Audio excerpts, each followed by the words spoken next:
Hello students and welcome back to a YouTube channel विदम tutorials. And आज इस वीडियो में मैं Anshita Jindal, a graduate from Shriram College of Commerce, मैं आपके लिए लेकर आई हूँ आपके सीयूईटी 2025 के लिए माइक्रो इकोनॉमिक्स के पहले दो चैप्टर्स के मोस्ट इंपॉर्टेंट एमसीक्यूज। हम दोनों ही चैप्टर्स के 15 एमसीक्यूज करने वाले हैं एंड मैं तुम्हें दोनों ही चैप्टर्स का रिवीजन वीडियो ऑलरेडी दे चुकी हूँ, बट इस वीडियो में भी एमसीक्यूज के साथ साथ अच्छे से समझाती रहूंगी हर क्वेश्चन का क्या मतलब है, क्या आंसर होना चाहिए और क्यों होना चाहिए। तो सारे एमसीक्यूज बहुत अच्छे से बहुत जल्दी से हम कवर करने वाले हैं। फटाफट से वीडियो को करते हैं शुरू। अगर तुम्हें भी सीयूईटी का पूरा बेटा जी फ्री में कोर्स चाहिए तो सीयूईटी का पूरा फ्री कोर्स हमारे यूट्यूब चैनल पे लाइव है, जिसमें हम accountancy, economics and business studies तीनों ही सब्जेक्ट्स के एमसीक्यूज प्लस रिवीजन दोनों चीजें करवा रहे हैं बिल्कुल फ्री ऑफ कॉस्ट इसी यूट्यूब चैनल पे। Not just now in April but May में भी जब आपके एग्जाम्स होंगे बहुत सारा कंटेंट आने वाला है। बहुत सारा कंटेंट हम ऑलरेडी प्रिपेयर कर रहे हैं। सीयूईटी कैसे देना है, एमसीक्यू की टिप्स एंड ट्रिक्स, एसआरसीसी कैसे जाना है, कैसे हम गए थे और कैसे तुम भी एसआरसीसी जा सकते हो, हर एक चीज बहुत जल्दी हमारे यूट्यूब चैनल पर आने वाली है। अप्रैल में, मई में आपको हर एक चीज हम बताने वाले हैं। एंड सीयूईटी के बाद भी आपकी कॉलेज की एडमिशन के टाइम पे हर एक चीज की वीडियो आएगी कि कब कट ऑफ आ रही है, क्या है, आपको हर एक अपडेट हमारे यूट्यूब चैनल पे मिलेगा। तो बेटा अगर हमारा कंटेंट आपको अच्छा लगे तो प्लीज हमारे चैनल को लाइक, शेयर एंड सब्सक्राइब कर देना। शुरू करते हैं पहले क्वेश्चन के साथ। पहला क्वेश्चन हमें बोलता है the marginal rate of transformation, the rate at which one good must be sacrificed in order to produce a single extra unit. तो हमें यहाँ पे जो है मार्जिनल रेट ऑफ ट्रांसफॉर्मेशन की टेक्निकली डेफिनेशन पूछी गई है कि इसकी डेफिनेशन क्या है, ये क्या होता है। तो सबसे पहली चीज यहाँ पे देखो जो मेरे पास आती है कि मार्जिनल रेट ऑफ ट्रांसफॉर्मेशन क्या होता है। तो हमारे चैप्टर नंबर 1 का एक क्वेश्चन है जिसमें हम प्रोडक्शन पॉसिबिलिटी कर्व या प्रोडक्शन पॉसिबिलिटी फ्रंटियर के बारे में पढ़ते हैं। इस कर्व का जो स्लोप होता है वो होता है मार्जिनल रेट ऑफ ट्रांसफॉर्मेशन। इस कर्व का जो स्लोप होता है वो होता है मार्जिनल रेट ऑफ ट्रांसफॉर्मेशन। ये कर्व और ये मार्जिनल रेट ऑफ ट्रांसफॉर्मेशन ये मुझे क्या बताता है कि जब भी मुझे कोई एक गुड और दूसरी गुड प्रोड्यूस करनी है तो इन दोनों के लिए सेम रिसोर्सेज मुझे लग रहे होंगे। तो अगर मुझे इसको ज्यादा प्रोड्यूस करना है तो मुझे इसके रिसोर्सेज को कम करना पड़ेगा क्योंकि मेरे रिसोर्सेज लिमिटेड है। अगर इसको ज्यादा प्रोड्यूस करना है तो इसके रिसोर्सेज को कम करना पड़ेगा। ठीक है, तो जब भी मैं दो गुड्स को प्रोड्यूस कर रही हूं तो कैसे कितना मैं एक गुड को सेक्रीफाइस करूं ताकि मैं दूसरी गुड का गेन कर सकूं, ये मुझे पीपीसी बताता है। इसी पीपीसी का हमारा स्लोप होता है MRT, marginal rate of transformation, जिसको मार्जिनल अपॉर्चुनिटी कॉस्ट भी बोला जाता है। और इसका फॉर्मूला क्या होता है, delta sacrifice, change in sacrifice, कितना हमने सेक्रीफाइस किया डिवाइडेड बाय डेल्टा गेन। चलो इतनी इंफॉर्मेशन आई थिंक इसके लिए बहुत हमारे लिए होने वाली है। अब हमें पूछिए इसकी definition. The rate at which one good must B sacrifice, जो रेट मैंने तुम्हें ऑलरेडी बता दिया जिसपे एक गुड सेक्रीफाइस होती है। ठीक है, ये ऊपर आ गया अपना। In order to produce a single extra unit of, in order to produce कितना, डेल्टा गेन की यहाँ पे बात हो रही है, किसका, दूसरी चीज का हमें कितना यूनिट यहाँ पे प्रोड्यूस होगा वो हमें नीचे लिखना है, सेम गुड का नहीं। ठीक है, देखो अगर एक ही चीज का एक चीज सेक्रीफाइस करनी है तो ऑब्वियसली दूसरी चीज बनाएंगे ना। एक चीज सेक्रीफाइस करके इसका कोई मतलब बन रहा है, पहले एक चीज सेक्रीफाइस करी फिर वही चीज बना दी। अरे सेक्रीफाइस ही क्यों किया, अगर वही बनानी थी, ऑब्वियसली बात है। ठीक है, तो सेम गुड तो नहीं बना रहे होंगे, जब एक को सेक्रीफाइस करेंगे तो डेफिनेटली दूसरे कोई गुड बना रहे होंगे, ये तो हमें समझ आ गया। Assuming that both the goods require different scarce inputs, assuming that both the goods require same scarce inputs. पहली चीज हमें ये समझ आ गई कि अगर मैं एक को सेक्रीफाइस कर रही हूं तो दूसरी कोई बना रही हूं, ऑब्वियसली सेम गुड और नहीं बना रही हूं। ठीक है, एक चीज सोच के देखो, अगर मैंने एक चीज सेक्रीफाइस करी तो उसके जो रिसोर्सेज हैं, ठीक है, उसका लैंड, लेबर और सारी चीजें, अगर वो चीजें दूसरी के लिए भी यूज हो सकती हैं मैं तभी तो दूसरी बना सकती हूँ। आप एक चीज सोच के देखो, मैंने इसका सेक्रीफाइस किया, फॉर एग्जाम्पल यहाँ पे मैंने एप्पल्स का सेक्रीफाइस किया ताकि मैं मैंगोज बना सकूं। ठीक है जी, जो एप्पल वाली लेबर है अगर वो मैंगो बना ही नहीं सकते तो मैं एप्पल को सेक्रीफाइस क्यों करूंगी। तो मैं यहाँ पे क्या कह रही हूँ कि सेम इनपुट्स जो हैं वो लगेंगे अगर एप्पल के लिए भी और मैंगो के लिए भी, तभी तो मैं एप्पल के लिए एप्पल सेक्रीफाइस कर दूंगी और एप्पल की लेबर को बोलूंगी तो मैंगो बना ले। तो यहाँ पे क्या होगा, एक को सेक्रीफाइस किया ताकि हम दूसरी गुड बना सके, अज्यूमिंग कि इन दोनों गुड्स को जो है सेम इनपुट्स चाहिए, तो एक का सेक्रीफाइस करूंगी, उसके इनपुट्स खाली हो जाएंगे और उसको दूसरी गुड पे लगा दूंगी। तो मेरा आंसर क्या होना चाहिए, ऑप्शन डी होना चाहिए। अगला क्वेश्चन मुझे बोलता है when some resources are shifted from use 1 to use 2, जब मेरे कुछ एक रिसोर्सेज एक यूज से दूसरे यूज पे शिफ्ट होते हैं। ठीक है, the marginal rate of transformation उस टाइम पे क्या होता है, वो जीरो होता है, इंक्रीज होता है, डिक्रीज होता है या कांस्टेंट होता है। तो ये चीज मैंने तुम्हें बता दी कि जो मेरा एमआरटी होता है वो क्या होता है, delta sacrifice upon delta gain होता है। यानी कि एमआरटी मुझे ये बताता है कि तुम कितना एक को सेक्रीफाइस करोगे ताकि तुम्हें जो है किसी दूसरे को गेन करना पड़े। अब तुम्हारा वहां पे मार्जिनल रेट ऑफ ट्रांसफॉर्मेशन कम होगा या ज्यादा होगा। ठीक है, तुम इस पर्टिकुलर फ्रैक्शन को देखो, अगर तुम एक सेक्रीफाइस कर रहे हो ताकि दूसरा गेन करो, क्या ये रेशो बढ़ेगी या कम होगी? टेक्निकली हम क्या बोलते हैं, हम ये बोलते हैं कि जब भी हम किसी एक को सेक्रीफाइस करके दूसरे पे जाते हैं तो ये जो एक की लेबर होती है ये दूसरे पे जाके सेम एफिशिएंसी से काम कर नहीं सकती। ऑल्दो जो एप्पल वाली लेबर है वो मैंगो भी बना लेगी, वो मैंगो भी बना लेगी, पर सेम एफिशिएंसी से नहीं बनाएगी। अगर वो 10 एप्पल बनाती है तो वो मैंगो शायद सिर्फ 5 ही बना पाएगी। ठीक है, तो मैं क्या कहना चाह रही हूँ कि मुझे अगर एक गुड से दूसरी पे जाना है तो वो मैं कर सकती हूँ, क्योंकि सेम रिसोर्सेज चाहिए, वो मैं लगा सकती हूँ, तो एक सेक्रीफाइस करके दूसरा गेन कर सकती हूँ। पर जो रिसोर्सेज हैं वो सेम एफिशिएंसी के नहीं होंगे, तो मैं एक एप्पल को अगर मैं सेक्रीफाइस कर रही हूँ तो एक मैंगो उधर नहीं बन पाएगा, क्योंकि लेबर सेम एफिशिएंसी की नहीं होगी। तो ये रेशो मेरी जो है इंक्रीज होती है, मुझे ज्यादा सेक्रीफाइस करना पड़ता है ताकि मैं बहुत थोड़ा गेन कर सकूं। तो जो मेरा मार्जिनल रेट ऑफ ट्रांसफॉर्मेशन होता है वो लगातार इंक्रीज होता है। ठीक है, पॉजिटिव इकोनॉमिक एनालिसिस मेरा क्या बोलता है? पॉजिटिव इकोनॉमिक एनालिसिस मेरा क्या बोलता है? ये बोलता है cause and effect relationship establish करी जाए कोई दो चीजों के बीच में, और उन कॉज एंड इफेक्ट रिलेशनशिप के बेसिस पे मैं चेक करूं कि क्या हुआ है एग्जैक्टली। मुझे कोई लेना देना नहीं है कि हमारी इकोनॉमी में क्या होना चाहिए, मैं तो बस इतना बताऊंगा कॉज एंड इफेक्ट रिलेशनशिप के बेसिस पे कि व्हाट हैज एक्चुअली हैपेंड। ये होती है पॉजिटिव इकोनॉमिक्स। दूसरी कौन सी होती है? Normative economics. नॉर्मेटिव इकोनॉमिक्स क्या बोलती है? मुझे कोई लेना देना नहीं एक्चुअल में क्या हुआ, मैं ये बताऊंगी कि होना क्या चाहिए था, सही क्या था। यहाँ पे व्यूज बताए जाते हैं, लेकिन पॉजिटिव इकोनॉमिक्स में तुम्हें फैक्ट बताए जाते हैं, और उन फैक्ट को बताने के लिए तुम क्या करते हो? कॉज एंड इफेक्ट रिलेशनशिप भी एस्टैब्लिश कर पाते हो on the basis of that fact. ठीक है ना। सेंट्रल प्रॉब्लम्स ऑफ इकोनॉमी का इससे कोई लेना देना नहीं है, इसका भी और इसका भी कोई लेना देना नहीं है। ठीक है जी। Which of the following is related to the problem of how to produce? How to produce में हमारे पास क्या आएगा? Factorial distribution of income, choice of quantity. Quantity तो नहीं होगा। ठीक है, हाउ टू प्रोड्यूस में, हाउ टू प्रोड्यूस में हम क्या चेक करते हैं? हम ये चेक करते हैं कि हम लेबर इंटेंसिव चीजों का यूज करें या फिर हम कैपिटल इंटेंसिव चीजों का यूज करें। हम कैपिटल क्वांटिटी की बात नहीं करते। चॉइस ऑफ प्रोडक्ट नहीं, हम प्रोडक्ट की भी बात नहीं करते, हम टेक्निक की बात करते हैं। Choice of technique of production की बात करते हैं। चॉइस ऑफ प्रोडक्ट हमारी आती है फॉर होम टू प्रोड्यूस में, कि किसके लिए बनाना है, उसके लिए हम सोचते हैं कि किस टाइप ऑफ प्रोडक्ट का बनेगा। ठीक है, चॉइस ऑफ टेक्निक देखी जाती है हाउ टू प्रोड्यूस में, कि हमें लेबर इंटेंसिव टेक्निक से बनाना है या हमें कैपिटल इंटेंसिव टेक्निक से बनाना है। ठीक है, using land for the production of wheat, हमने लैंड को यूज किया व्हीट के लिए, implies foregoing the opportunities of using it for the production of rice. अगर मुझे व्हीट को प्रोड्यूस करना है, इसका मतलब मुझे राइस को जो है सेक्रीफाइस करना पड़ेगा, मैं राइस को प्रोड्यूस नहीं कर सकती हूँ। It is an example of which type of cost. ये किस टाइप ऑफ कॉस्ट की बात कर रहा है? ये बेटा अपॉर्चुनिटी कॉस्ट की बात कर रहा है। यहाँ पे तुम्हें क्लियरली समझ भी आ रहा होगा, यहाँ पे कोई average cost, fixed cost, variable cost ऐसी कोई बात हो ही नहीं रही है। ठीक है, ये टेक्निकली हमारे चैप्टर 1 का क्वेश्चन है, चैप्टर कॉस्ट वाले का ये क्वेश्चन ही नहीं है। ये क्या बोलता है कि तुम्हें अगर व्हीट बनानी है तो तुम्हें राइस को सेक्रीफाइस करना ही पड़ेगा, और जब भी तुम किसी एक चीज को पाने के लिए किसी दूसरी चीज को सेक्रीफाइस करते हो तो वहां पे हम तुम्हारी अपॉर्चुनिटी कॉस्ट कैलकुलेट करते हैं कि व्हीट को बनाने की अपॉर्चुनिटी कॉस्ट क्या है? राइस। ठीक है, to which factor the economic problem is basically related to, इनमें से किससे रिलेटेड होती है जो हमारी इकोनॉमिक प्रॉब्लम्स होती हैं? फर्म सिलेक्शन, कि कौन सी फर्म सिलेक्ट करेगी? जी नहीं। मार्केट सिलेक्शन, कि कौन सी मार्केट में हमें कुछ करना है खरीद बेच? जी नहीं। कौन से कंज्यूमर को खरीदना, कौन से कंज्यूमर ने खरीदना है बेचना है? ये भी नहीं करते। चॉइस, प्रॉब्लम ऑफ चॉइस हमारी होती है बेटा, जिससे रिलेटेड हमारी इकोनॉमिक प्रॉब्लम होती है, प्रॉब्लम ऑफ चॉइस वो होती है। ठीक है, ऐसा कुछ नहीं होता कौन सी फर्म, कौन सी मार्केट, कौन सी कंज्यूमर, ये सब नहीं हम सोचते। प्रॉब्लम ऑफ चॉइस हमारी अराइज होती है। ठीक है, जिसकी वजह से इकोनॉमिक प्रॉब्लम आती है। प्रॉब्लम ऑफ चॉइस क्यों अराइज होती है? क्योंकि हमारे पास स्कार्स रिसोर्सेज होते हैं और उन स्कार्स रिसोर्सेज के ऑल्टरनेटिव यूजेस होते हैं। तो मुझे समझ ही नहीं आता कि मैं अपने 1000 रुपए को कहां खर्च करूं। देखो, अगर मेरे 1000 रुपए को मैं सिर्फ और सिर्फ बुक्स पे खर्च कर सकती तो मेरे पास कोई प्रॉब्लम ही नहीं होती, मैं बुक्स खरीद लेती, पैसा खर्च कर लेती। पर दिक्कत यह है कि मैं 1000 रुपए से बुक्स भी खरीद सकती हूँ, मैं इस 1000 रुपए से मूवी भी देख सकती हूँ, मैं इस 1000 रुपए से जाके खाना भी खा सकती हूँ, मैं इस 1000 रुपए के कपड़े भी खरीद सकती हूँ, मैं बहुत कुछ कर सकती हूँ। अब मुझे प्रॉब्लम ऑफ चॉइस आएगी कि मेरे पास है तो सिर्फ 1000 रुपए, 1000 रुपए से चाहो तो सिर्फ बुक्स ले लो, चाहो तो सिर्फ मूवी देख लो, चाहो तो सिर्फ खाना खा लो, चाहो तो सिर्फ कपड़े ले लो। मुझे इनमें से कौन सी चीज करनी है, वो मेरी प्रॉब्लम ऑफ चॉइस अराइज होती है। ठीक है जी। Which of the following is a statement of normative. Normative क्या होता है? कि क्या सही होना चाहिए था।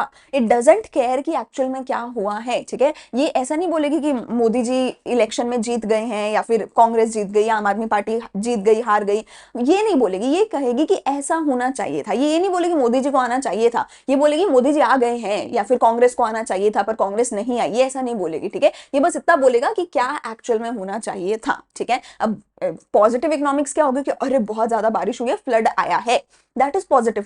यार फ्लड नहीं आना चाहिए था, लोगों की डेथ हो गई, ये हो गया वो हो गया, वो नॉर्मेटिव इकोनॉमिक्स है कि क्या होना चाहिए था, ठीक है। ये फैक्ट की बात नहीं करती, जजमेंट की बात करती है। तो हमें देखना है कि इनमें से कौन सी चीज जो है वो एक जजमेंट है, ठीक है। Accommodation of refuses is posing a big problem for the Europe, ये हम फैक्ट के बेसिस पे चेक कर सकते हैं, ठीक है, ये किसी का जजमेंट नहीं है। According to an estimate, according to an estimate, estimate का तो मतलब ये है कि कोई फैक्ट है, ठीक है। Economics is the study of choice, ये भी ऑब्वियसली एक फैक्ट है जो कि आप पढ़ते हो अपनी किताबों में। गवर्नमेंट शुड बी, देखो यहां पर हमारे पास क्या वर्ड आ रहा है, शुड बी, यहां पर क्या है, इट इज डूइंग दिस, ठीक है। According to an estimate in spite of severe shortage more than this is this, ठीक है। यहां पर जो है शुड बी लिखा हुआ है, व्हाट शुड बी, यहां पे ये आ रहा है, तो जब भी शुड बी आ गया तो वहां पे मेरा आंसर नॉर्मेटिव होगा। यहां पर भी इज है, यहां पर भी इज है, यहां पर आर है, ठीक है, दे आर लाइंग वेकेंट। यहां पे ऐसा नहीं है कि इट शुड बी दिस, यहां पर है कि गवर्नमेंट शुड बी दिस, तो यहां पे मेरा नॉर्मेटिव इकोनॉमिक्स आ गया। When is there a rightward shift in PPC? Rightward shift in PPC हमारा कब होता है बेटा? राइटवर्ड शिफ्ट इन पीपीसी मेरा तब होता है, राइटवर्ड शिफ्ट हमारा जो है पीपीसी में वो तब होता है जब हमारे दोनों ही, जो भी दोनों ही मेरे प्रोडक्ट्स हैं, उन दोनों ही प्रोडक्ट्स के लिए जो रिसोर्सेज या जो टेक्नोलॉजी है वो इंक्रीज हो जाए। लेफ्टवर्ड शिफ्ट कब होता है? जब दोनों ही प्रोडक्ट्स के लिए रिसोर्सेज या टेक्नोलॉजी कम हो जाए और मुझे दोनों की ही प्रोडक्शन करनी पड़े, ठीक है। Both when there is improvement in technology and growth of resources, सही बात है, जब मेरी टेक्नोलॉजी इंप्रूव हो जाएगी मैं ज्यादा प्रोडक्ट बना पाऊंगी, जब रिसोर्सेज ज्यादा हो जाएगी मैं ज्यादा प्रोडक्ट बना पाऊंगी, तो राइटवर्ड शिफ्ट होगा। When there is inefficiency in technology, अगर इनएफिशिएंसी होगी तो बेटा लेफ्टवर्ड शिफ्ट होगा, क्योंकि अब तो टेक्नोलॉजी पहले से खराब हो गई है, तो अब मुझे कम प्रोडक्शन करनी पड़ेगी, ठीक है। Improve when there is improvement in technology, ठीक है, इंप्रूवमेंट इन टेक्नोलॉजी है, ग्रोथ ऑफ रिसोर्सेज है, पर इन दोनों के साथ में होना चाहिए, ठीक है, इन दोनों की ही वजह से हो सकता है। तो ये दोनों भी इंडिविजुअली सही है, पर जो मेरा बेटर आंसर यहाँ पे बन रहा है वो ये है कि इन दोनों की वजह से हो रहा है। Both is the correct answer over here, ठीक है। Marginal opportunity cost for producing good x is, marginal opportunity cost मेरी क्या होती है, जो मेरे मार्जिनल रेट ऑफ ट्रांसफॉर्मेशन होता है which is delta, delta sacrifice upon delta gain, मैं उसी को मार्जिनल अपॉर्चुनिटी कॉस्ट भी बोल रही हूँ, ठीक है। तो marginal opportunity cost good X की कितनी होगी ये मुझे यहाँ पे बताना है। The quantity of good Y sacrifice, obviously देखो जो मेरी मार्जिनल अपॉर्चुनिटी कॉस्ट एक्स को प्रोड्यूस करने की कितनी है कि मैंने वाई का कितना सेक्रीफाइस किया। मनी स्पेंट ऑन प्रोड्यूसिंग, नहीं, मनी की बात नहीं होती, ये बात होती है कितनी क्वांटिटी मैंने जो है उसकी सेक्रीफाइस करी, not in terms of money. Cost की मनी की बात नहीं होती, कॉस्ट की मनी की बात नहीं होती है, ठीक है। प्लीज मेक श्योर हम इस पूरे अपने बुक में जो मनी की बात कर रहे हैं वो टेक्निकली कॉस्ट या रेवेन्यू के चैप्टर में कर रहे हैं, या कंज्यूमर इक्विलिब्रियम निकालते वक्त हम मार्जिनल यूटिलिटी ऑफ मनी की बात करते हैं। यहाँ पे हम मनी की बात करते ही नहीं है, पीपीसी पीपीएफ में मनी की बात करते ही नहीं है हम, ठीक है। मनी की बात यहाँ पे होती ही नहीं है, यहाँ पे सिर्फ इसकी बात होती है कितनी गुड्स तुम सेक्रीफाइस कर रहे हो, कितनी गुड्स तुम प्रोड्यूस कर रहे हो, ठीक है जी। Dash is the process through which consumer satisfies their wants by the use of goods and services. इनमें से कौन सी चीजें किस चीज का प्रोसेस है कि कंज्यूमर्स जो हैं वो अपनी सारी नीड्स को सेटिस्फाई करते हैं कुछ गुड्स एंड सर्विसेज को यूज करके। क्या वो प्रोडक्शन है? जी नहीं, प्रोडक्शन में वो यूज नहीं कर रहे, सामान बनाया जा रहा है। क्या वो डिस्पोजिशन है? क्या वो डिस्ट्रीब्यूशन है? जी नहीं, वो क्या है? कंजम्पशन है। कंजम्पशन फेज में ही होता है कि जो हमारा कंज्यूमर है वो अपनी नीड्स को सेटिस्फाई करता है by using goods and services, जो प्रोडक्शन फेज में बनी थी, फिर कंजम्पशन फेज में वो कंज्यूम हो गई और उसके बाद जो है प्रोड्यूसर क्या करता है, इनकम को डिस्ट्रीब्यूट कर देता है फैक्टर्स ऑफ प्रोडक्शन के बीच में, विच इज डिस्पोजिशन या डिस्ट्रीब्यूशन ऑफ इनकम, ठीक है। All attainable combinations will lie, all attainable combinations कहां पे लाई करने वाले हैं? Under the PPC, above the PPC, on the PPC, on and under the PPC. देखो जो मेरा पीपीसी कर्व होता है वो कुछ इस तरीके का होता है। हम ये बोलते हैं कि पीपीसी कर्व पे ना हम ये सारे कॉम्बिनेशन दिखाते हैं, जो कॉम्बिनेशन कोई भी एक देश बना सकता है, कोई भी दो गुड्स का with the given resources and technology. अगर एक देश गिवन रिसोर्सेज एंड टेक्नोलॉजी के साथ फॉर एग्जांपल ये कॉम्बिनेशन बना सकता है फुल्ली यूज करके, फुल्ली अपने रिसोर्सेज को यूज करके, तो वो कॉम्बिनेशन पीपीसी के ऊपर लाई करेगा, या फिर ये कॉम्बिनेशन, या फिर ये कॉम्बिनेशन, या फिर ये कॉम्बिनेशन। तो वो सारे कॉम्बिनेशंस जो दो गुड्स के एक देश बना सकता है सारे रिसोर्सेज को यूज करके, वो ऑन द पीपीसी होते हैं, ठीक है। ये फुल्ली एफिशिएंट होते हैं क्योंकि यहाँ पे सारे रिसोर्सेज यूज हो गए। अगर मैं पीपीसी के अंदर बात करूं, इनसाइड या फिर अंडर द पीपीसी, यहाँ पे भी प्रोडक्शन तो हो सकती है क्योंकि फुल रिसोर्सेज अगर यूज हो गए तो पॉइंट यहाँ पर आ जाएगा। फुल अगर सारे के सारे अगर रिसोर्सेज यूज हो गए तो पॉइंट ऑन द पीपीसी आ जाएगा, ठीक है ना। लेकिन अगर अंडर द पीपीसी है, इसका मतलब अभी प्रोडक्शन हो सकती है ना, क्योंकि अभी पूरे रिसोर्सेज यूज नहीं हुए, तो ये होते हैं अंडर द पीपीसी। ये भी हम प्रोड्यूस कर सकते हैं पर ये फुल्ली एफिशिएंट नहीं होते, पर ये अटेनेबल होते हैं क्योंकि हम इन पे प्रोडक्शन तो कर सकते हैं। लेकिन ऐसे अगर मैं इसके बाहर, पीपीसी के बाहर कोई भी पॉइंट बना दूं यहाँ पे ये हम अटेन ही नहीं कर सकते। क्यों नहीं कर सकते? क्योंकि मेरे तो सारे रिसोर्सेज अगर यूज हो गए तो पॉइंट यहाँ पे आएगा। अगर सारे रिसोर्सेज यूज हो गए तो ये तो मेरी उससे बाहर है, मेरे बजट से बाहर है, ये तो मैं बना ही नहीं सकती, इतने तो रिसोर्सेज ही नहीं है। तो ये हमारे क्या होते हैं? अनअटेनेबल होते हैं। ये हमारे क्या होते हैं? अनअटेनेबल होते हैं।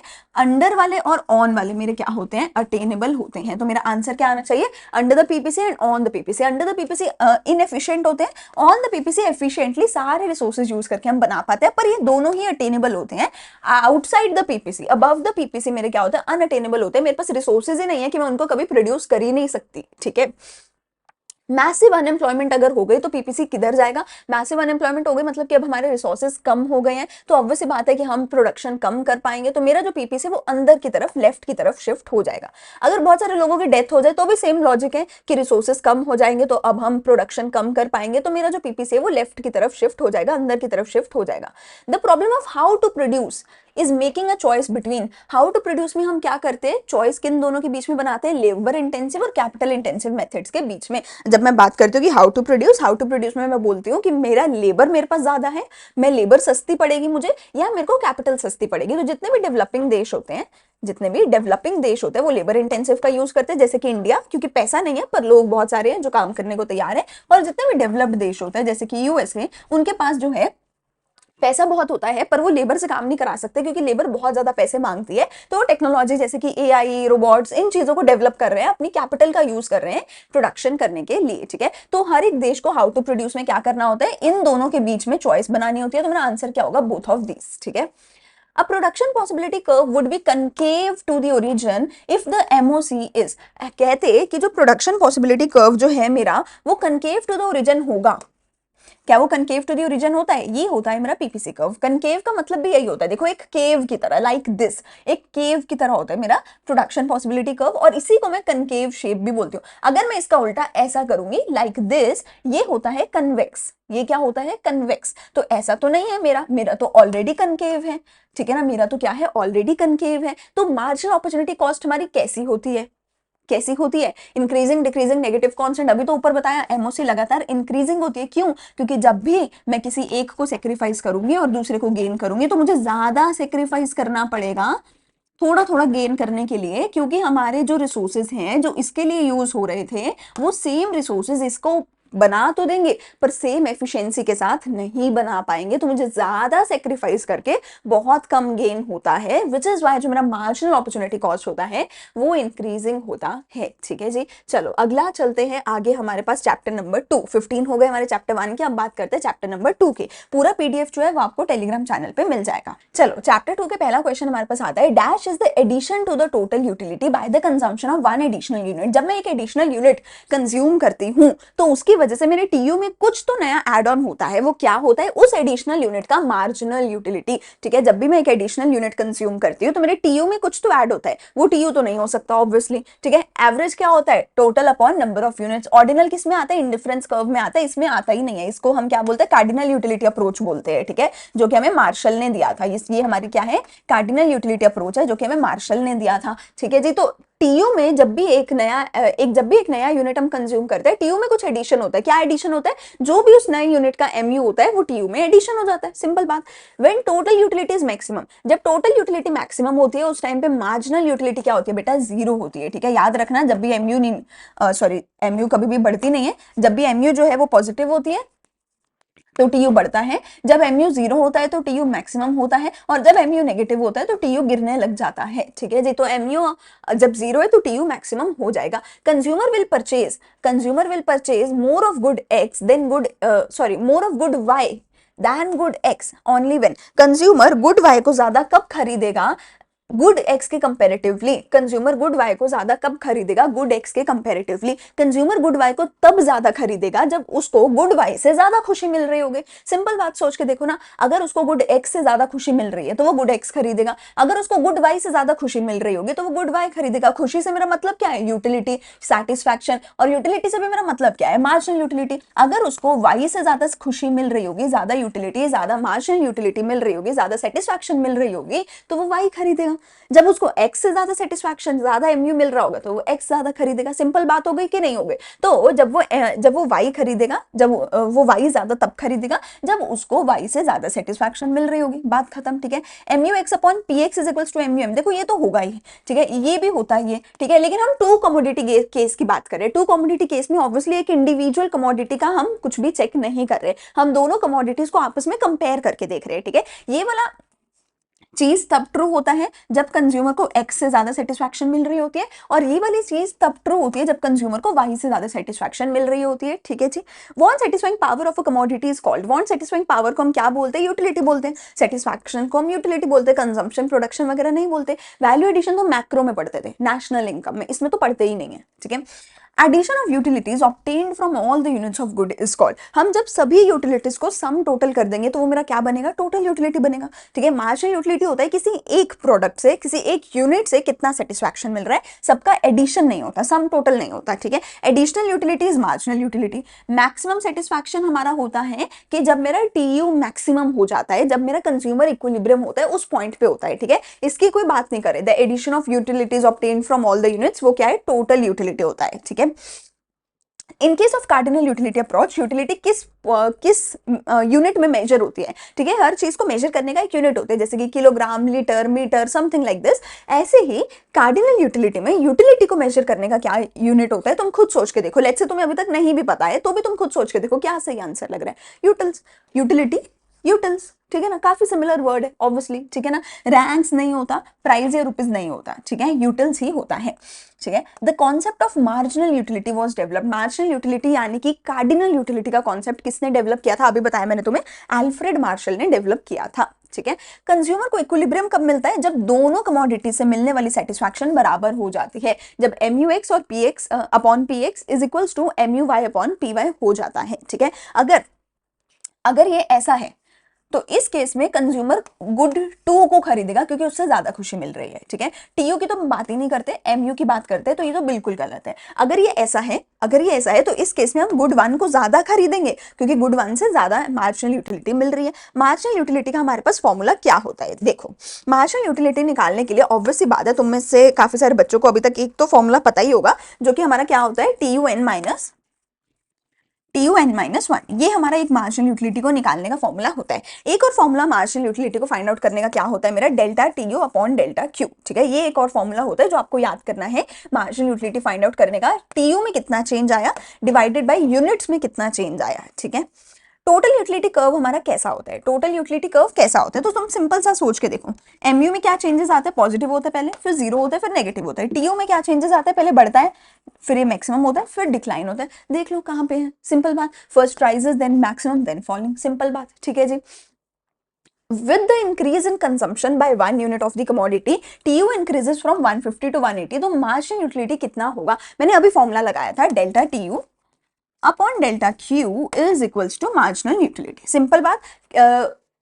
With the increase in consumption by 1 unit, अगर कंजम्पशन 1 यूनिट से बढ़ी है, यानी कि डेल्टा क्यू कितना है? सिर्फ 1 है, कंजम्पशन 1 यूनिट से बढ़ी है। डेल्टा टीयू कितना है? 180 माइनस 150 विच इज 30, तो मेरा आंसर यहाँ पे क्या हो जाएगा? 30। मेरा मार्जिनल यूटिलिटी क्या हो जाएगा? 30। आप इसको ऐसे भी करके देख सकते हो कि मार्जिनल यूटिलिटी कैसे निकलती है? TUN माइनस TUN माइनस 1, तो 180 माइनस 150 विच इज 30, तो मेरा MU यहाँ पे कितना आएगा? 30 आएगा। देखो, अगर तुम्हें किसी भी क्वेश्चन में कुछ भी दिक्कत हो रही है, अगर तुम्हें क्वेश्चन नहीं समझ आ रहे, आंसर्स नहीं समझ आ रहे, आई हाईली सजेस्ट कि मैंने इन दोनों चैप्टर्स का जो है इनका रिवीजन वीडियो मैंने डाला है, तुम्हें सीयूईटी की माइक्रो वाली प्लेलिस्ट से भी मिल जाएगा, चैनल पे तुम्हें नीचे थोड़ा ही नीचे मिल जाएगा, ठीक है। प्लेलिस्ट में से भी ढूंढ सकते हो। प्लीज उन वीडियोस को पहले अच्छे से सुन लो, बिकॉज ये ऐसे चैप्टर्स नहीं है जो बिना सुने तुम सीधा एमसीक्यू कर सकते हो। बीएसटी में तुम्हें अगर रिवीजन तुमने नहीं भी करी है तो भी तुम सीधा एमसीक्यूज पे जा सकते हो, बिकॉज तुम्हें अगर रिवीजन से याद नहीं हुआ तो तुम एमसीक्यू से याद कर लोगे, राइट। लेकिन ये ऐसे नहीं है, यहाँ पे आपको वहां से समझ के यहाँ पे एप्लीकेशन करना पड़ेगा। बीएसटी में वहां पे रट्टा या एमसीक्यूज में रट्टा मारा, रट्टा ही तो मारना है,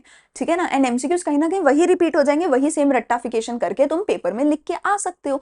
पर इकोनॉमिक्स में तुम्हें समझनी पड़ेगी एक एक चीज, तुम पहले वहां से समझ के आओगे, ये फॉर्मूलाज इनको याद करके आओगे, इनका एप्लीकेशन सीख के आओगे, फिर यहाँ पे आके अप्लाई करोगे, ठीक है। तो प्लीज पहले उन वीडियोस को देख लो अगर तुमने अभी तक नहीं देखा है, वरना ये नहीं समझ आएगी, आई कैन गारंटी यू, ठीक है। At what point does total utility starts diminishing, total utility कब डिमिनिश होने लगती है, टोटल यूटिलिटी कब डिमिनिश होने लगती है, देखो अभी मैंने बताया टोटल यूटिलिटी कब डिक्लाइन होने लगती है, जब मार्जिनल यूटिलिटी नेगेटिव होती है, जब मार्जिनल यूटिलिटी नेगेटिव होती है, खत्म। अगर वो कांस्टेंट है यानी कि जीरो है, when marginal utility remains constant, या फिर मार्जिनल यूटिलिटी मेरा जब जीरो होता है, टेक्निकली नॉट कांस्टेंट, जीरो होता है, तब मेरा टीयू मैक्सिमम होता है। जब एमयू पॉजिटिव है तो टीयू इंक्रीजिंग होता है, एमयू कभी इंक्रीज होता ही नहीं है, इसीलिए मेरा लॉ बना है law of diminishing marginal utility. तो उसी के अकॉर्डिंग हम बोलते हैं कि एमयू कभी इंक्रीज नहीं होता, एमयू सिर्फ डिमिनिश ही होता है, ठीक है।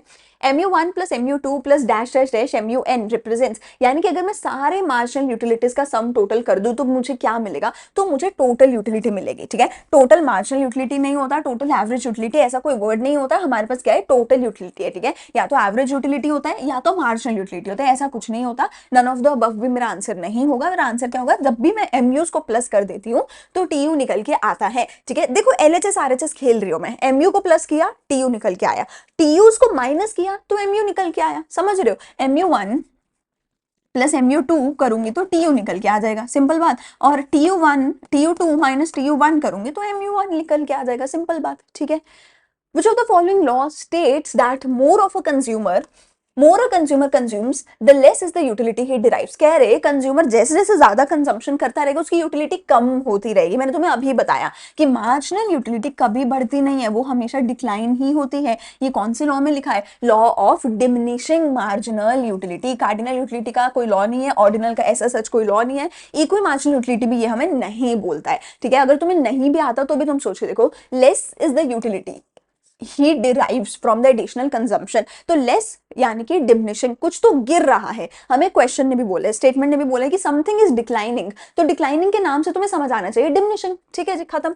विच of the following is a characteristic of utility, इनमें से यूटिलिटी की कैरेक्टरिस्टिक कौन सी होती है। यूटिलिटी साइकोलॉजिकल है, हमारे दिमाग में है कि हमें कितना सेटिस्फैक्शन मिल रहा है, बहुत सही बात है। Utility is a relative concept, देखो इसका क्या मतलब होता है कि यूटिलिटी ना हर इंसान के लिए अलग होती है, it is related to that person, related to the circumstances of that person, ठीक है। मुझे चाय अच्छी लगती है, मुझे चाय से ज्यादा यूटिलिटी मिलेगी, तुम्हें कॉफी अच्छी लगती है, तुम्हें कॉफी से ज्यादा यूटिलिटी मिलेगी। मैं गर्म एरिया में रहती हूँ तो मुझे एसी से यूटिलिटी मिलेगी, मैं ठंडे एरिया में रहती हूँ तो मुझे हीटर से यूटिलिटी मिलेगी, सिंपल बात। यूटिलिटी सब्जेक्टिव एंड सबके लिए ये सब्जेक्टिव है, हर एक इंसान यूटिलिटी को अलग तरीके से देखता है, अलग तरीके से समझता है, अलग तरीके से सोचता है, ठीक है। तो आंसर मेरा यहाँ पे क्या होना चाहिए कि यूटिलिटी हमारे दिमाग में है, related to the person and subjective है, हर किसी का यूटिलिटी को देखने का तरीका अलग है। तो आंसर मेरा क्या होना चाहिए, ऑल ऑफ दिस, ठीक है। इसके साथ ये पूरे के पूरे हमारे 15 क्वेश्चंस चैप्टर 1 के 15 क्वेश्चंस चैप्टर 2 के दोनों यहाँ पे होते हैं खत्म। ये पूरा पीडीएफ, इसमें 75 क्वेश्चंस हैं, ठीक है, तुम्हें मिल जाएगा टेलीग्राम पे। आई हाईली सजेस्ट, प्लीज अगर नहीं देखी तो पहले रिवीजन वीडियो देखो